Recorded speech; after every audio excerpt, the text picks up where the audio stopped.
Operation सिंदूर को लेकर प्रधानमंत्री नरेंद्र मोदी ने एक बार फिर से देश के दुश्मनों को खुली चेतावनी दी है। दिल्ली में कार्यक्रम में प्रधानमंत्री नरेंद्र मोदी ने कहा कि भारतीय सेना ने 22 मिनट में दुश्मन को घुटने पर ला दिया।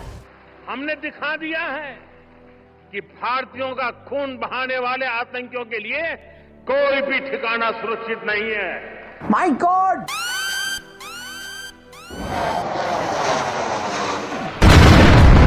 तोबा तोबा तोबा, खुदा मुझे माफ करे। देखिए, बात सीधी सी है कि नरेंद्र मोदी साहब हर रोज पाकिस्तान को अब बुरा भला गालियां धमकियां दे रहे हैं डेली बेसिस के ऊपर। हमारी सेनाओं ने भारत में बने हथियारों से दुश्मन को 22 मिनट में 22 मिनट में घुटने टेकने के लिए मजबूर कर दिया। फिर ये कमीने बाज नहीं आए, हमें सीजफायर नहीं करना चाहिए था। हमने फिर इनको मौका दे दिया, इन सांपों को ये सिमट कर तैयारी करके दोबारा हम पर हमला करें। अब पाकिस्तान का वजीर आजम भी अगर यही बात करे तो लोगों ने कहना है देखो जनाब। और मैं समझता हूं कि पाकिस्तान का वजीर आजम जानबूझ के खामोश बैठा हुआ है। ट्रस्ट मी, वो इसलिए खामोश बैठा है बिकॉज उसको पता है कि बोलने का फायदा कोई नहीं। खामोश बैठे रहो, बोलने का फायदा ही कोई नहीं, खामोश बैठे रहो।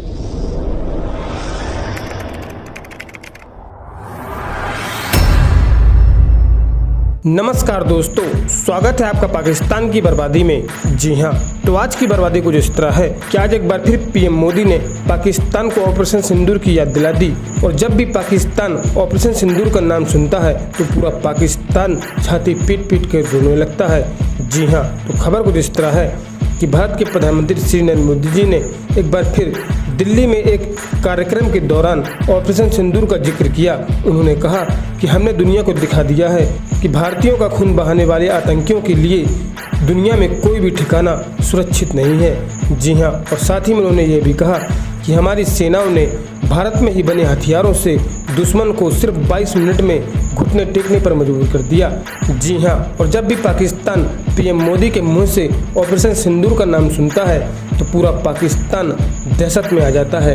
जी हाँ, खैर दोस्तों, आपसे छोड़िए, हम पहले पाकिस्तानी मीडिया का रिएक्शन देखते हैं। देखिए, बात सीधी सी है कि नरेंद्र मोदी साहब हर रोज पाकिस्तान को अब बुरा भला गालियां धमकियां दे रहे हैं डेली बेसिस के ऊपर। There is not a day where he misses this. अगर पाकिस्तान ने जुर्रत की तो दोबारा तुम्हारे घर में घुस जाए। मतलब 1 दिन 2 दिन 3 दिन 4 दिन पॉलिटिक्स है, हम इस चीज को समझते हैं। लेकिन ये कह देना कि अब तुम्हारे घर में घुस के तुम्हारे घर डिमोलिश कर देंगे, पाकिस्तान प्रॉक्सी वार बंद करे। हालांकि पाकिस्तान तो कह रहा है कि प्रॉक्सी वार तो बलोचिस्तान में भारत लड़ रहा है, ये पाकिस्तान कह रहा है। अब हमारे घरों में घुसने की वो बातें कर रहे हैं। 2 चीजें हैं। एक तो ये होती है कि बार बार एक चीज कहने से उसका मीनिंग जाया हो जाता है। बार बार एक चीज कहने से उसका मतलब जाया हो जाता है। और समटाइम्स ये होता है कि आप जब इतनी दफा चीज कही तो लोगों ने उसको मतलब इग्नोर कर दिया, यार ये तो रोजाना ये बात करते हैं। ऑन द कॉन्ट्रेरी अगर आप ये भी देखें कि मोदी साहब जो हैं, क्या ये कर सकते हैं?